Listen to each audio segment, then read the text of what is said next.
Colóqueme un like ahí si estamos bien con la señal.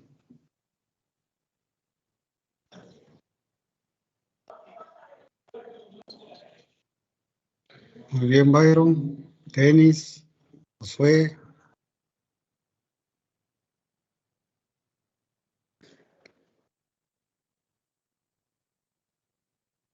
Brian.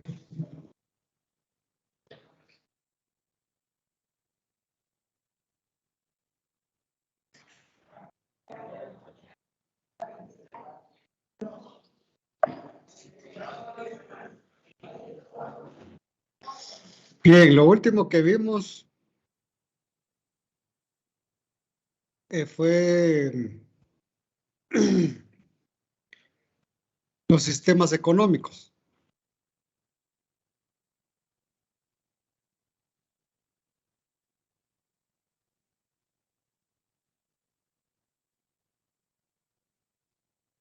Hay mucha bulla aquí en el primero. Entonces vimos la economía de mercado.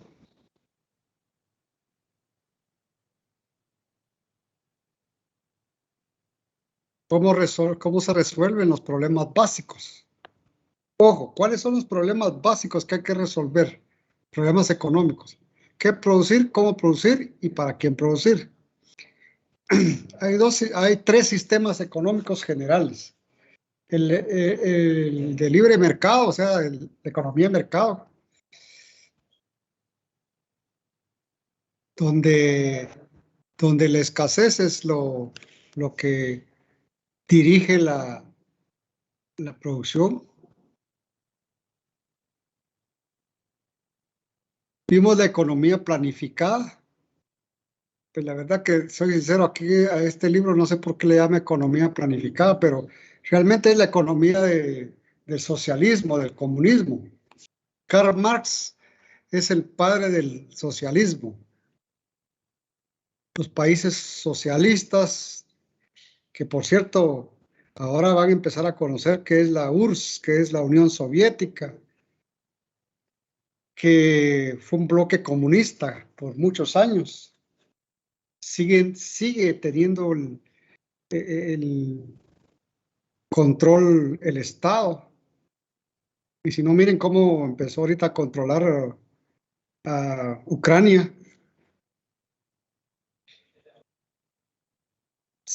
Les decía la última vez, si hablamos de economía planificada, que es el socialismo o comunismo,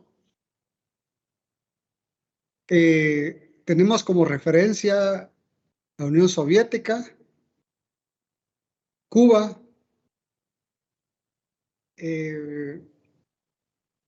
Nicaragua,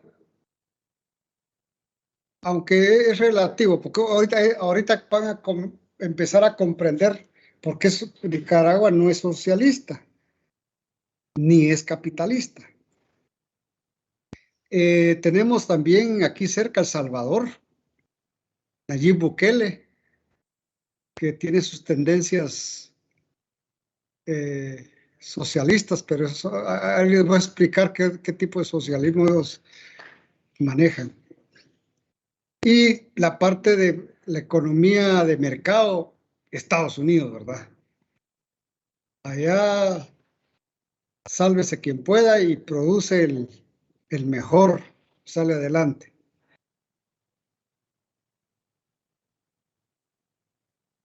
Y al final lo que quiero que me digan, por favor, si les expliqué la economía mixta.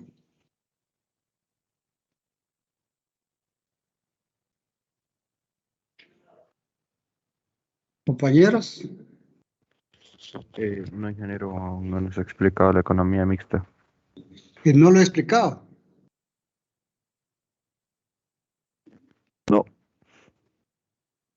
Bueno, ahorita voy a explicarlo. Un compañero, José Rodrigo, dice, la economía, no sé, no me quedó claro qué es el principio de escasez.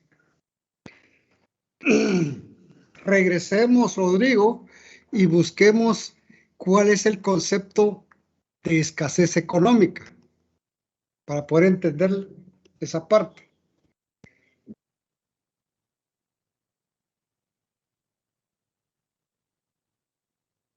Vamos a ver si lo encontramos acá. ¿Qué es la escasez económica, Rodrigo?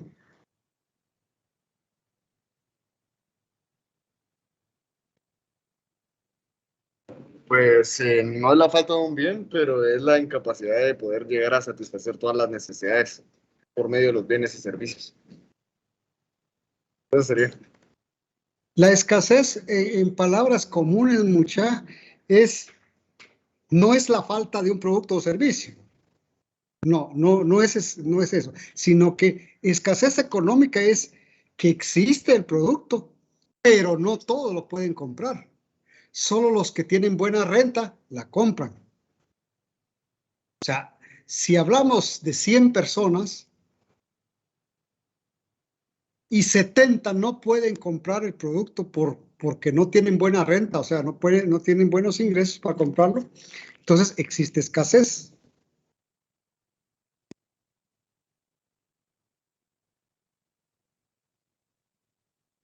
No sé si ahí aclaro, Rodrigo.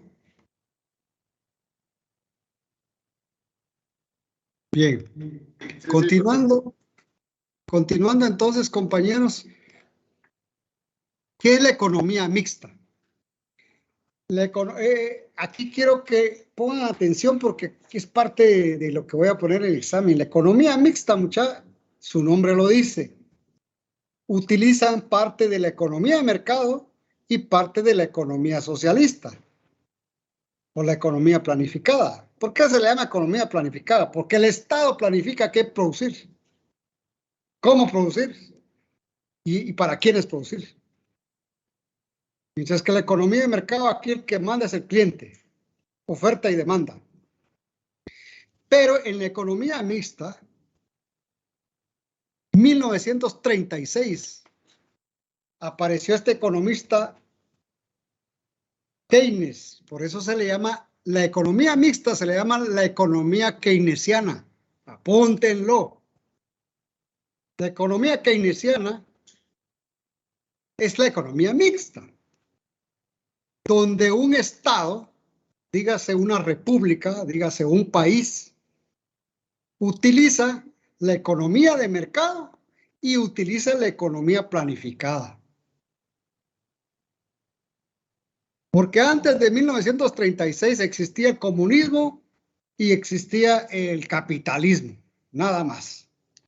Pero después de 1936, este señor Keynes dijo, no, hagamos un mix, a ver qué sale. Entonces, la economía mixta es aplicar los dos sistemas económicos. El punto es el siguiente. ¿Cuánto voy a aplicar yo de economía de mercado o cuánto voy a aplicar de la economía planificada?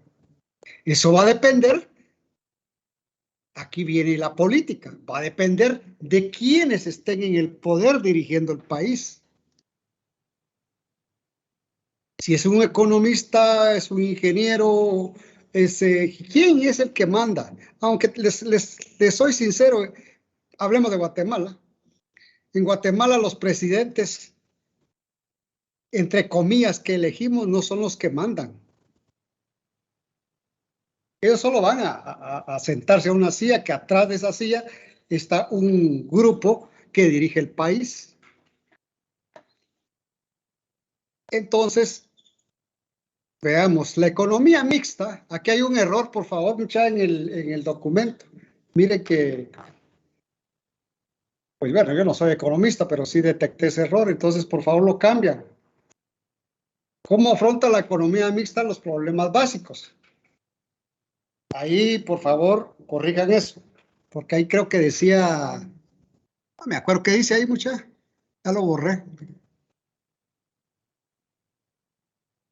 Pero hay que cambiarla. Dice, ¿cómo afronta la economía mixta los problemas básicos? ¿Qué producir? Entonces viene el presidente o el Estado o el organismo ejecutivo, en este caso, el presidente, el vicepresidente y sus ministros. Van a producir en una economía mixta, dice, bueno, Miremos qué quiere el mercado. Y en base a eso que el país produzca. Pero también el Estado viene y produce. Aquí un ejemplo típico, es un bien o servicio que produzca el Estado. Las famosas carreteras. No hay quien otro haga carreteras, sino el Estado. Hoy en día ya hay una ley donde sí lo puede hacer la iniciativa privada, que se llama inversión mixto, que se llama público-privado. Pero la economía mixta utiliza esos dos. Va a depender qué producto, qué servicio sea, ya sea lo produce la iniciativa privada o lo produce el Estado. ¿Cómo va a producir? Usan el principio de beneficio. ¿Cuál es el principio de beneficio, muchachos? La rentabilidad. Voy a producir, o sea, ¿cómo voy a producir? Va a depender qué método sea más rentable. Ahora, el Estado, ¿para qué produce? En teoría, el Estado produce para el interés general. Otro ejemplo, me voy a regresar. ¿Qué producir? Por ejemplo, ¿qué produce la Escuela Nacional Central de Agricultura? Vamos a ver si hay algún comentario aquí.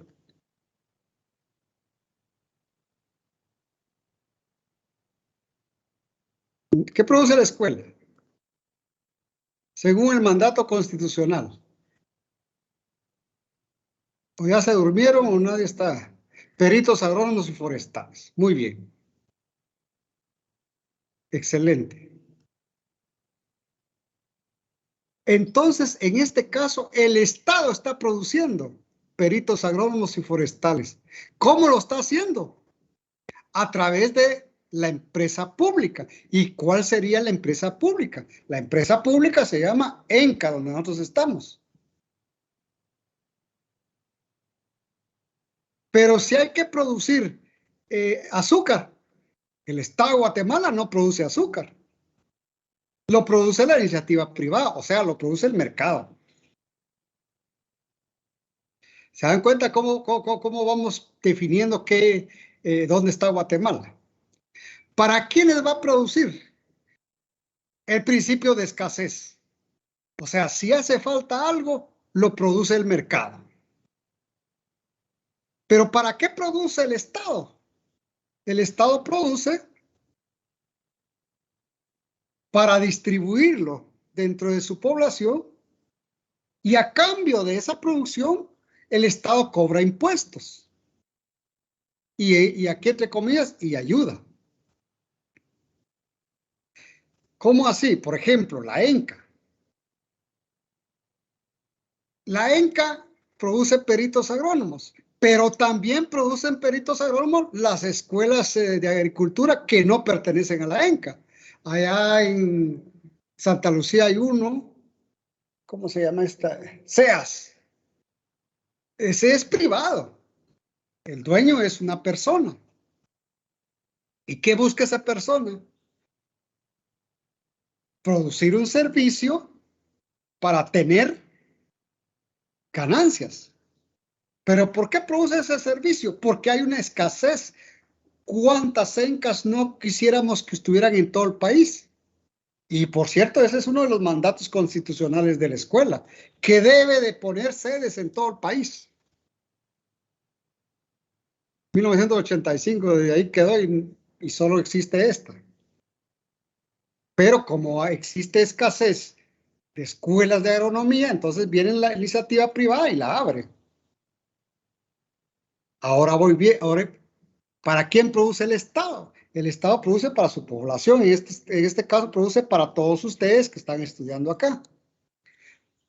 ¿Y a cambio de qué? A cambio de que sus papás y yo pagamos impuestos. O sea, todos los que trabajamos en este país pagamos impuestos. Y esos impuestos, parte de esos impuestos se van a que usted coma bien, a que usted viva bien en la ENCA, tenga buenos servicios. esté seguro en la ENCA, etcétera, etcétera, etcétera, etcétera. Para eso son mis impuestos. Por eso yo les exijo, porque yo les estoy pagando su educación. Cuando les digo yo, no estoy hablando de Óscar Osorio, estoy hablando de un ciudadano común y corriente de este país. Estoy hablando de su papá, de su mamá, de su tía, de su abuelo, de su suegra, su suegro. Ellos que pagan impuestos, ellos están pagándole a usted para que usted estudie. Si mañana se privatizara la ENCA, usted tendría que pagar entre 8 a 10 mil quetzales mensuales para poder estar aquí. Usted tiene capacidad de pagarlo. Entonces, muchachos, esa es la economía mixta. El Estado interviene, pero también la iniciativa privada, o sea, el mercado, también interviene. Ahora el punto es el siguiente.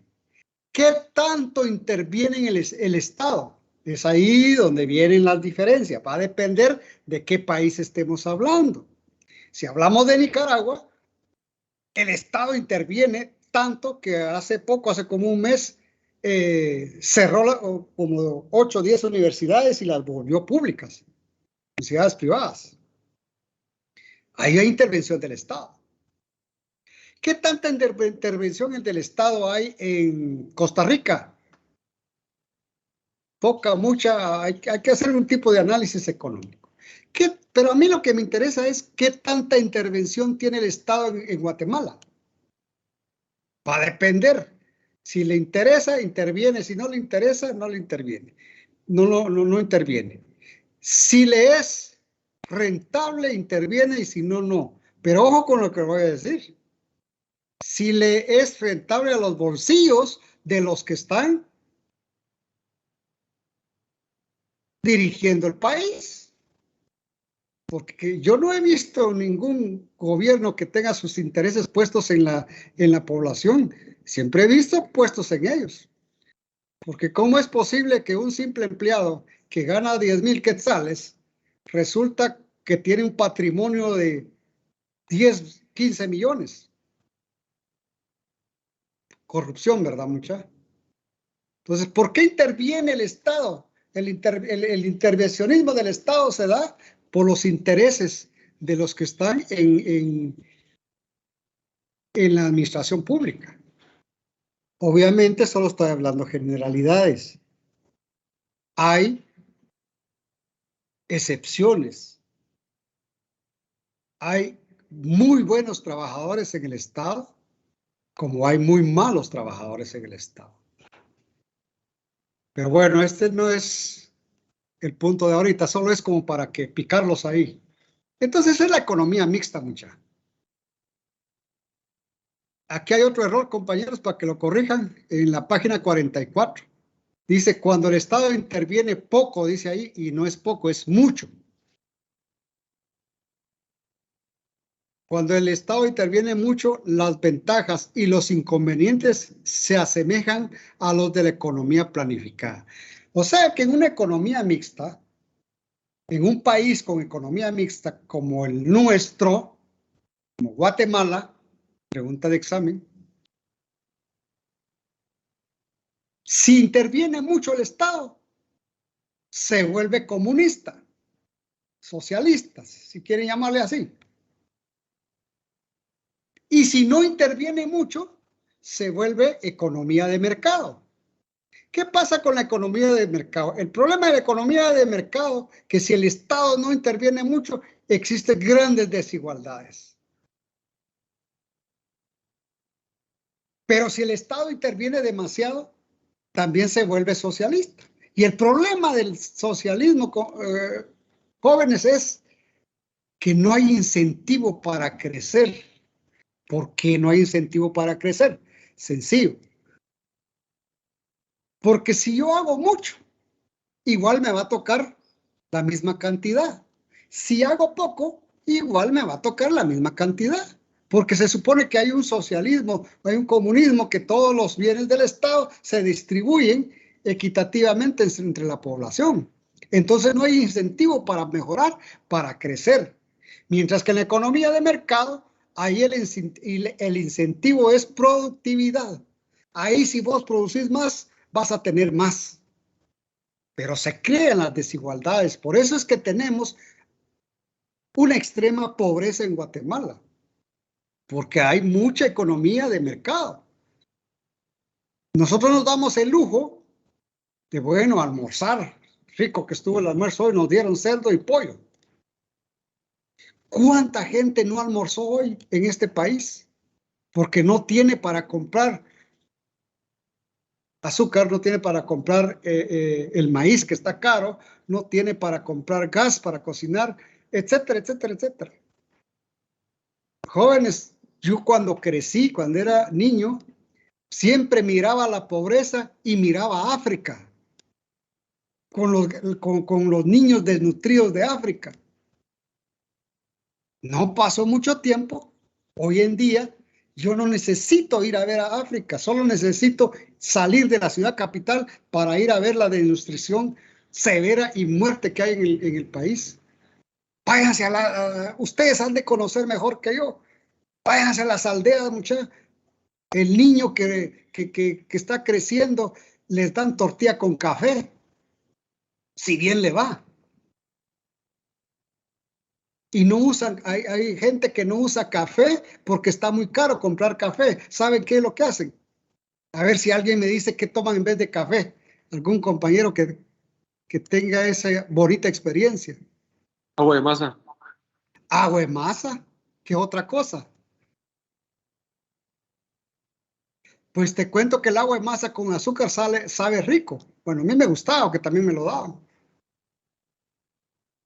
En vez de café, mucha, cuando no había dinero en la casa, ¿saben qué hacía la abuelita? Ponían las tortillas a dorar, pero bien doraditas, sea aquellas tortillas que no se pudieron comer en algún momento, y bien quemaditas, esas moliditas, ya saben, y con agüita, ya saben a café. Tortilla con sal y agua, correcto. ¿Ustedes no probaron tortilla con jocotes, muchachos? Ahí está el compañero, él sí sabe, Juan Manuel Flores, tortilla quemada para hacer café, correcto. ¿Por qué? Porque estamos viviendo en una economía de mercado. Somos egoístas aquí. El que produce y tiene mejores oportunidades es el que sale adelante. Y el otro que se vaya quedando. Esta es una pirámide de el que va logrando para arriba, qué bueno, y el que no, que pues que se muera ahí abajo. Esas son las desigualdades del sistema económico eh, con la economía de mercado. Pero el otro lado también tiene su lado malo. El socialismo, todo el mundo cuando ve esas desigualdades dice, ah, no, mejor entonces luchemos y hagamos una revolución y metamos al comunismo. No, muchachos, no, tampoco es la salida. Porque si esa hubiera sido la salida, los países que ya practicaron eso estuvieran con su economía solvente. Sin embargo, lo que obtuvieron durante tantos años fue pobreza. ¿Y por qué se da la pobreza en esos países? Porque no hay incentivo de desarrollo. Es lo que les decía. ¿De qué sirve que yo sea un doctor en Cuba si igual voy a comer frijoles porque todo el mundo está comiendo frijoles? Pero soy doctor, va. Mientras que en Guatemala, si usted es doctor, por lo menos iba a comer tortillas con, aunque sea con pinulito, porque no da para comprar campero. O sea, esa es la forma que quiero que comprendan la economía mixta. Entonces, Guatemala tiene una economía mixta. Ahora, compañeros, aquí está el resumen. Y eso es lo que ustedes tienen que estudiar. En la economía de mercado, ¿qué se produce? ¿Cómo se produce? ¿Para qué se produce? Las ventajas e inconvenientes. El morado, la columna aquí en medio, la economía planificada. Y aquí tenemos la economía mixta. Pero como yo no quiero aburrirlos, muchachos, escuchen espérenme, muchachos, solo voy a cambiarme de...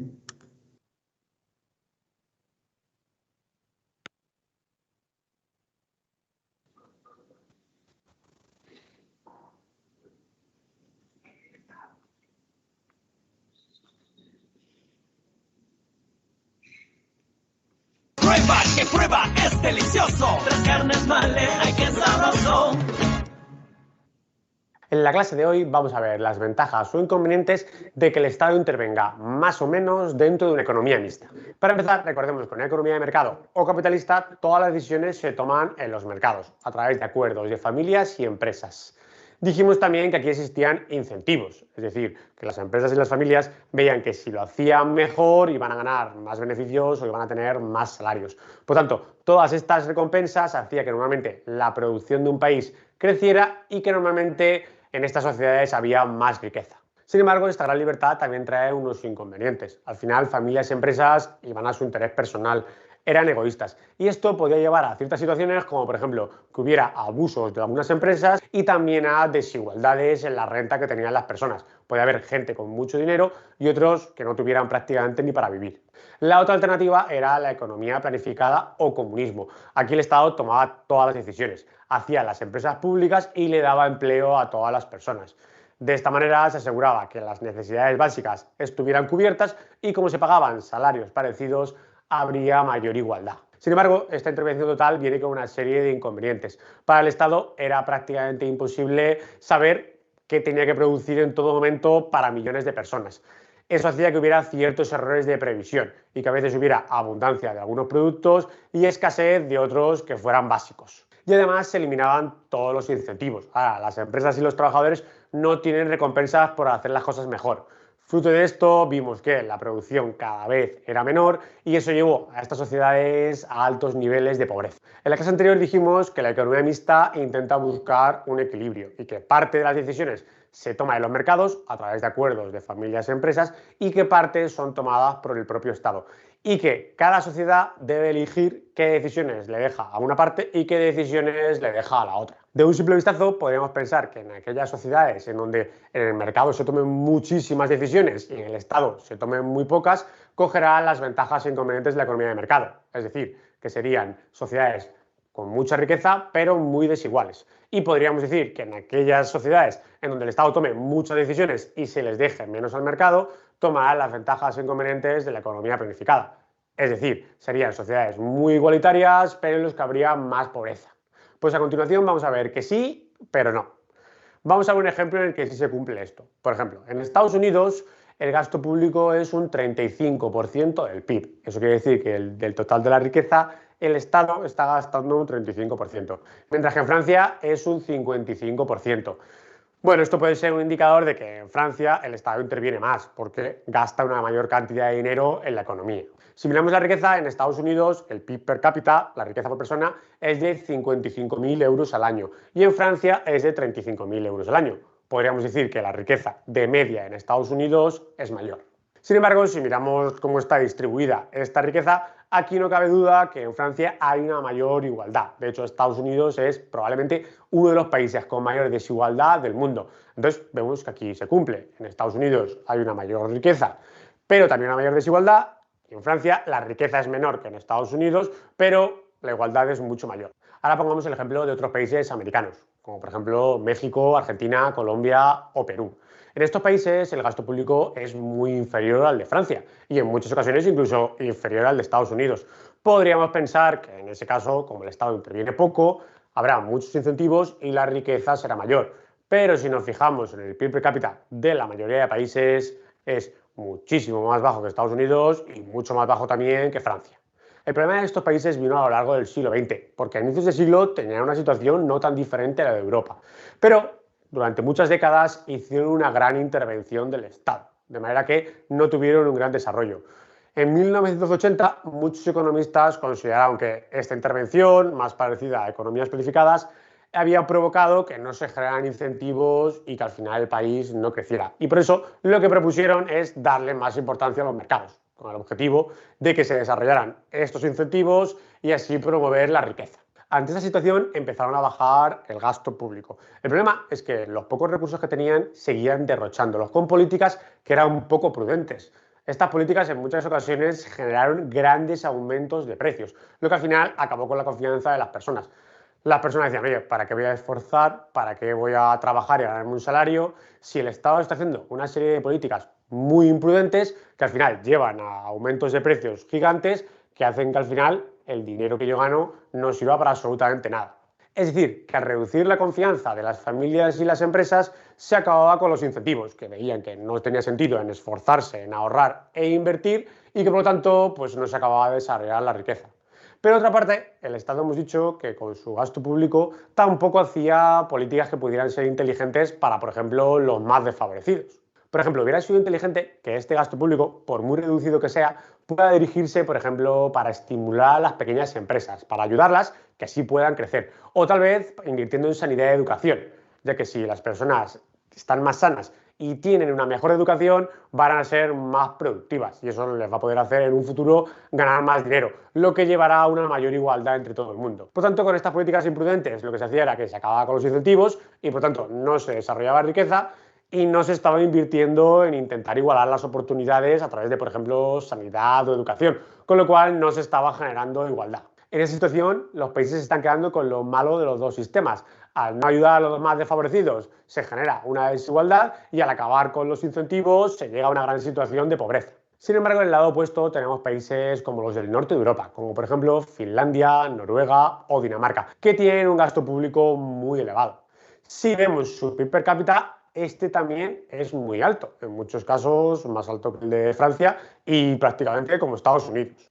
Pero el enfoque de los países nórdicos a la hora de emplear este gasto público fue muy diferente. Lo primero que hicieron fue gastar en sanidad y en educación.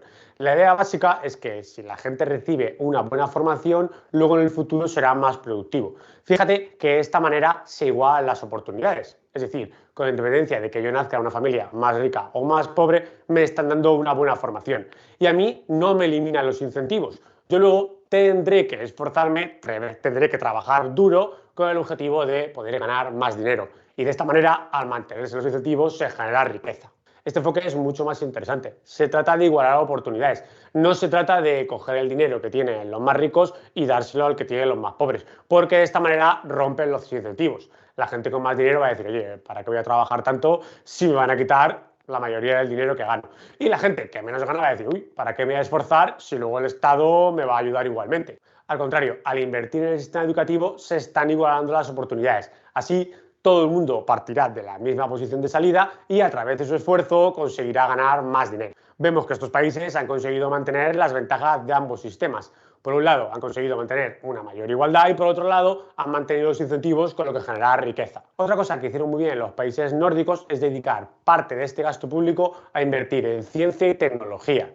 De esta manera se podían mejorar los sistemas de producción de las empresas que a su vez cada vez serían más competitivas. Fíjate que este gasto público tampoco rompe los incentivos, todo lo contrario. A las empresas se les ayuda a ser mejores, a ser más competitivas, pero luego ellas tendrán que esforzarse y hacerlo lo mejor posible porque así podrán conseguir más beneficios, que es lo que buscan todas las empresas. Por lo tanto, una gran parte del éxito de estos países nórdicos reside en que se invierte en, por un lado, hacer que los trabajadores y las personas sean más competitivos, invirtiendo en el sistema educativo, y por otro lado, en que lo sean también las empresas, invirtiendo en tecnología. Como todo el mundo parte de una mejor posición de salida, al final habrá una mayor igualdad. Pero por otra parte, todo el mundo más competitivo, lo cual al final acabará con una mayor riqueza para todo el país. Y mientras en España el gasto público es alrededor del 42% del PIB, que es más que en Estados Unidos, pero bastante menos que en Francia. Y sin embargo, nuestro PIB per cápita, si lo vemos, es mucho menor que estos dos países, Estados Unidos y Francia. Y muchas veces los políticos de izquierda y de derecha, muchas veces únicamente discuten en cuánto hay que gastar. Unos dicen, hay que gastar más, porque en España hay mucha desigualdad y hay que ayudar a los desfavorecidos. Y otros dicen, no, hay que gastar mucho menos, hay que dar libertad a los mercados, porque así se genera riqueza. Y por supuesto que la cantidad total es importante, pero mucho más es la manera en la que vas a usarlo. Puedes decidir si vas a derrochar el dinero o si lo vas a invertir. Lo puedes derrochar de una manera que acabes con la confianza de empresas y familias y al final acabes con incentivos, no generes riqueza y al mismo tiempo tampoco crees igualdad.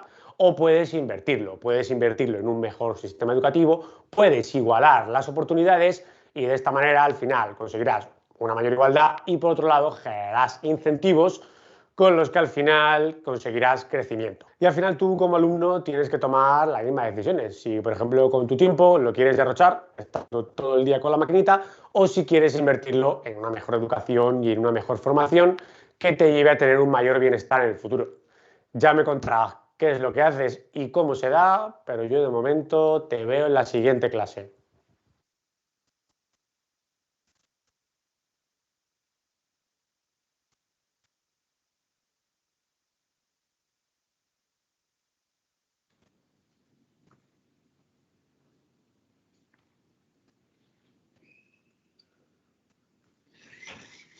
Que este es otra explicación de la economía mixta.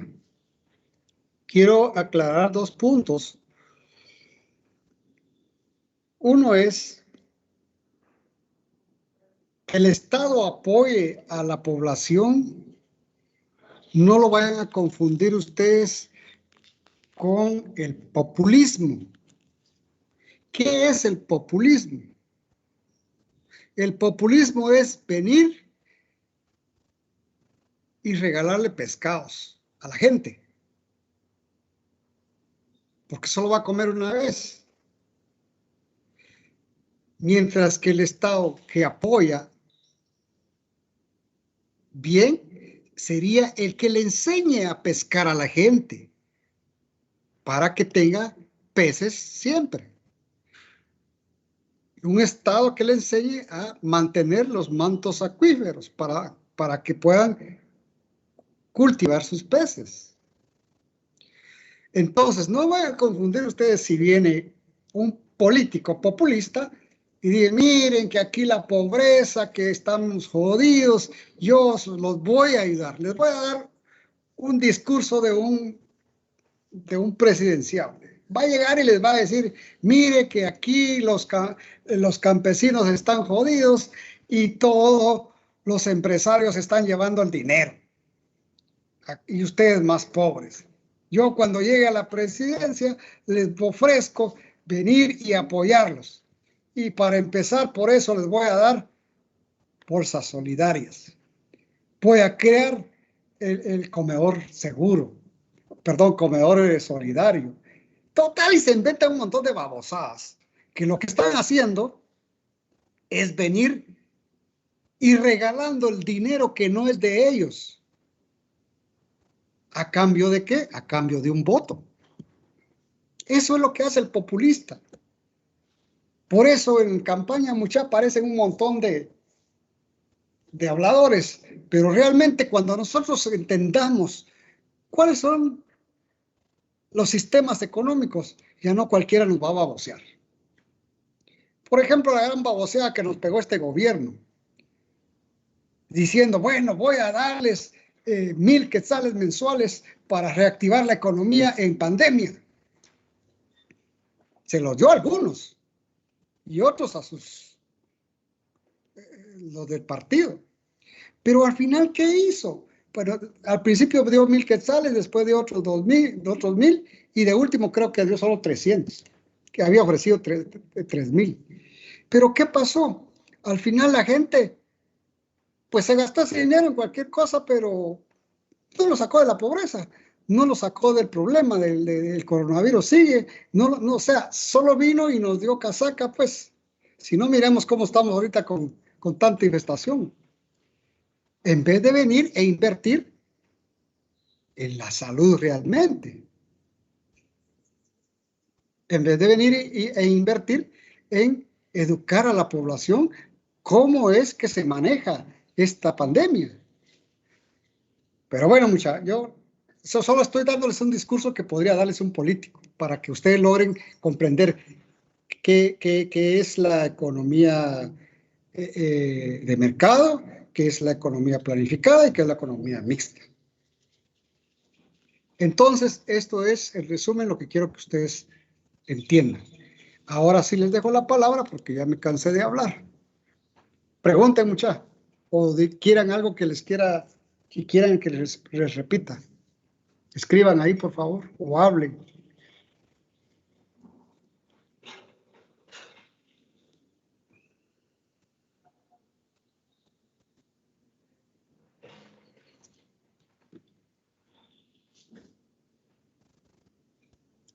Bueno, hablan hoy o callan para siempre.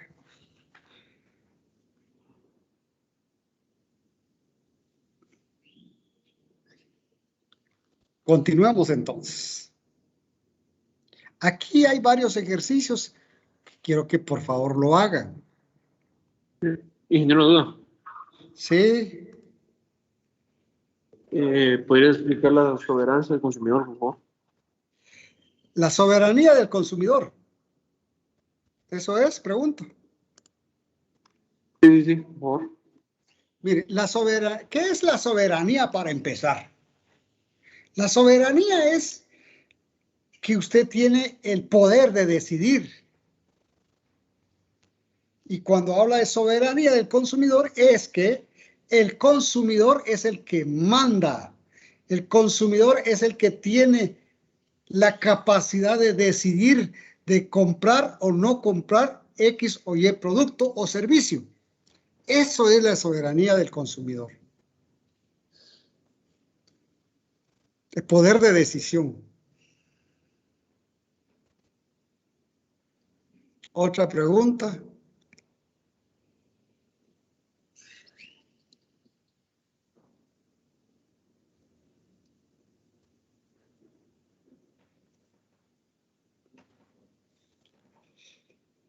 Bien.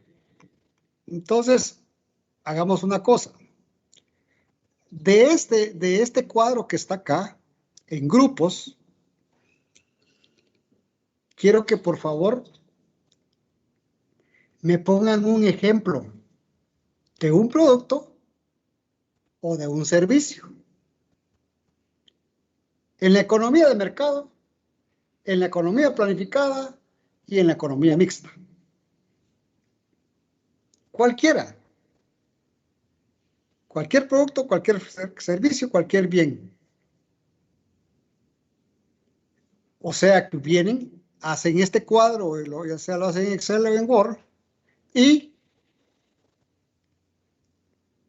pues, por ejemplo, economía de mercado. Y aquí ponen tal producto, por ejemplo. Bueno, la economía de mercado es, agrícolamente, por ejemplo, es el azúcar de Guatemala.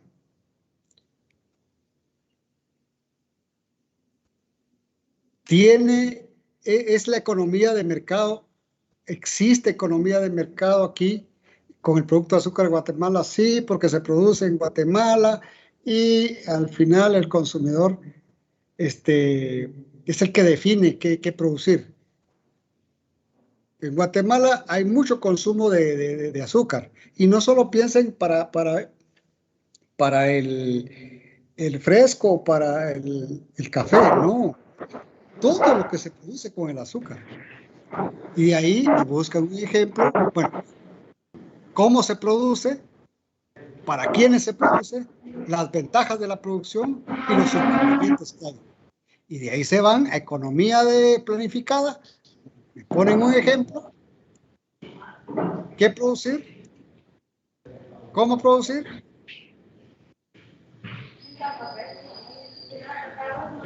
Eso sí, busquen un ejemplo que sea economía planificada, o sea, que el Estado esté produciendo. ¿Tiene encendido su micrófono?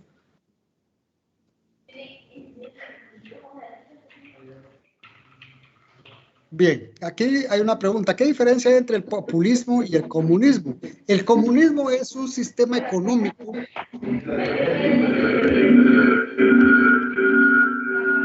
Víctor, apaga tu micrófono. Solo termino de explicar. Dice un compañero, Figueroa dice, diferencia entre el populismo y el comunismo. El comunismo es un sistema económico en el cual el Estado tiene el control sobre todo el sistema productivo. Y el populismo es venir y regalar cosas para ser populares. Más de algún compañero de ustedes ha de ser populista aquí, que ahí anda viendo cómo se gana a los demás regalándoles dulces, juguetes, no sé qué más. Pero siempre hay un populista. Ustedes sabrán quién, no me lo digan. Un populista es aquel que viene y trata de regalar principalmente a lo que no es de él, ¿verdad ustedes? A cambio de tener popularidad. ¿Y cuál es su objetivo, su meta, su visión de la popularidad? Para que voten por él. Miren, muchachos, esto se da a todos los niveles. Entre estudiantes, entre maestros, entre trabajadores. Más de algún populista, maestro, hay por ahí. Que le gusta que ser popular. A cambio de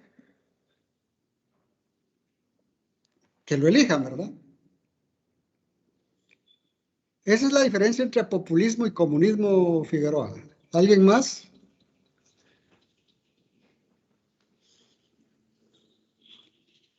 Esta clase es bonita que si ustedes intervienen, si no, es como loro repitiendo nada más. Bien, vayamos a discutir entonces, muchachos. Vayan y discutan. Hagan este cuadro en grupo, por favor. Y aquí me quedo por cualquier pregunta.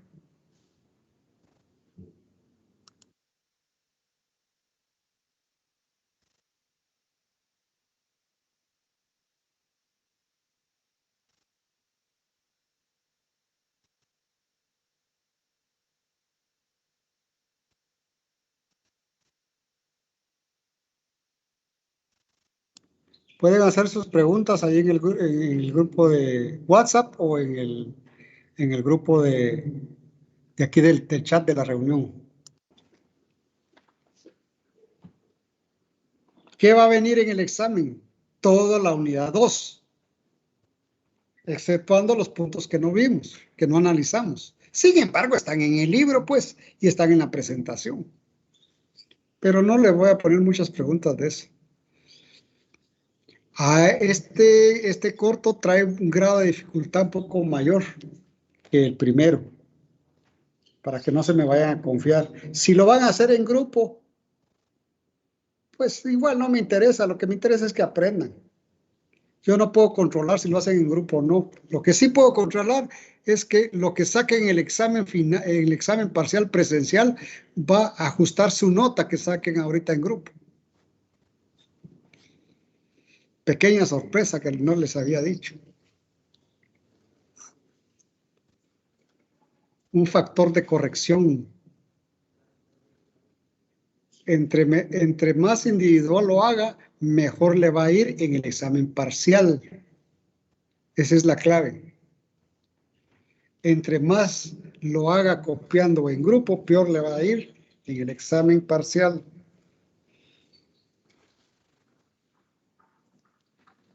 Ahí se recuerda que me prometieron sacar arriba de 80. Feliz tarde, pues, jóvenes. Ahí voy a estar en WhatsApp, cualquier cosa.